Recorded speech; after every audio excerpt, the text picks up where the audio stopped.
little boy, we used to come over and fish here. Used to be hundreds and hundreds of salmon in this river. Part of our culture was fishing. The salmon we caught, we'd take home and cook some of it, dry some of it, and use them afterwards to make a salmon soup.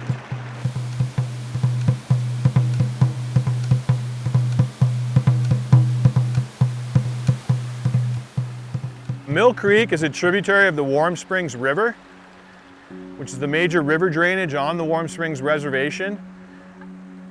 And it is one of the last strongholds for cold water salmonids in the Deschutes Basin, if not the Columbia Basin. There's very few places you can find remnant populations of native fish, wild fish, and this is one of them.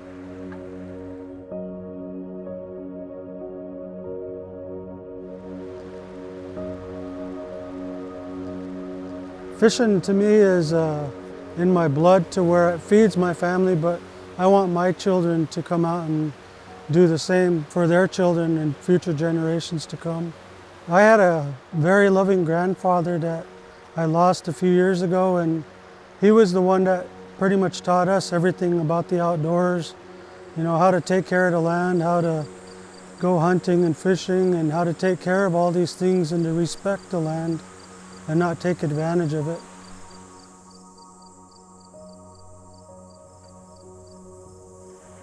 In my time, we were well taught about our natural resources, but different ideas came in, and one of them was our sawmills.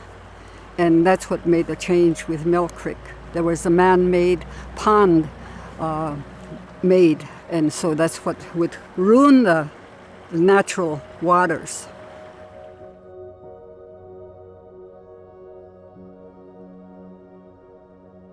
There was a time that our tribe and also communities and cities and governments came, and we were financially driven to just constantly make a buck off of whatever resources we can. And so for so many years we just took and took and took, and there was never a mindset to restore or nurture anything.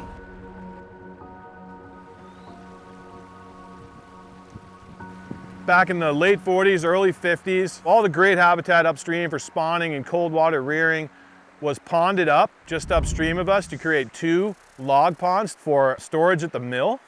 The stream flow was routed around those ponds, and because of the construction of these ponds, fish passage was stopped.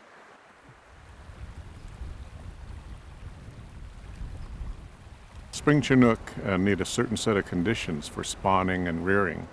You need the cobble beds here for spawning fish. You also need the pools and the side channels for young rearing.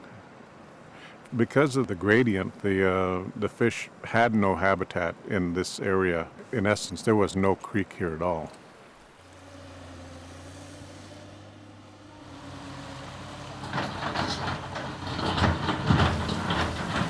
As tribal employees, we're taught to think 7 generations down the road. So we look to things that allow fish to be produced naturally for 7 generations, and what that is habitat. Cover from velocity and predators, well-rounded clean gravels, deep pools where they can hide, and a lot of low velocity, high cover environments for the juvenile. So we find that in side channels, stream edges, beaver ponds, wetlands, those type of environments. So when we looked at this project and building it, we found that all the materials we needed for the project were here on site. The boulders, the gravels, the topsoil to plant plants in. We just needed to rearrange it to get it right for the fish. I could see a lot of these fish growing up to be very strong and healthy adults, and that's exactly what I'd like to see for my children too. The project total length is about 1 mile in length. We're adding about 300 feet of new main channel segment. We're enhancing the whole mile of it. We're adding about 3,000 feet of additional side channel, along with several pond and wetlands.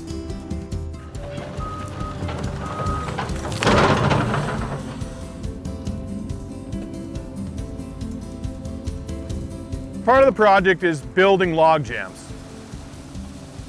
And to build log jams, you have to get large woody debris.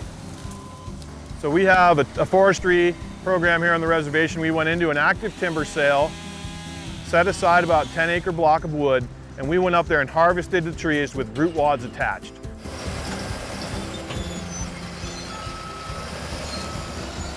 So we essentially pushed them over instead of cutting them off.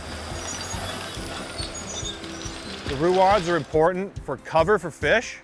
They also help force the energy of the stream down and scour out pools. We used about 1,300 trees. Within that, we had some smaller trees, some larger trees. We placed about 1,200 boulders in the channel for additional habitat features, as well as 2,000 cubic yards of spawning gravel to enhance spawning habitat. When we're working in the stream, we do everything we can to protect the fish and other aquatic life. So we isolate around the structures we're building. We have these super sacks, we call them, and what that does basically is it keeps the turbidity that we're creating, or the dirty water, out of the clean water. Once the structure's complete, we just simply pull those super sacks, the water goes right into the structure, and we move on. The things we expected to see, fish using the cool springs that we're enhancing, fish using some of our log structures. Immediately when we're done, you see juvenile fish move in for the cover that's there that wasn't there. We're seeing those things, and those are positively reinforcing the fact that we're doing the right thing out here.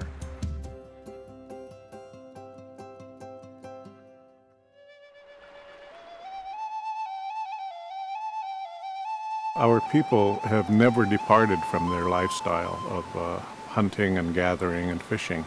This will provide fish that swim through the fisheries of the tribes along the way.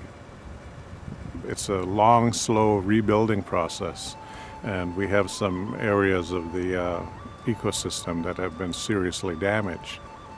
But projects such as this will contribute to the overall restoration of salmon in the Columbia.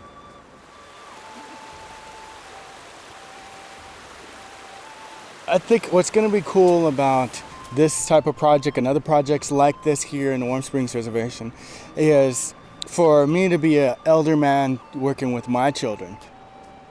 I just look forward to generations knowing and realizing that this is a native way. This is what it's all about, is nurturing and taking care of our fish habitats and the fish themselves and all the environment in which surrounds their habitat. I think what they're doing now will really help the fish. It's only one of many resources that we have to take care of for future generations.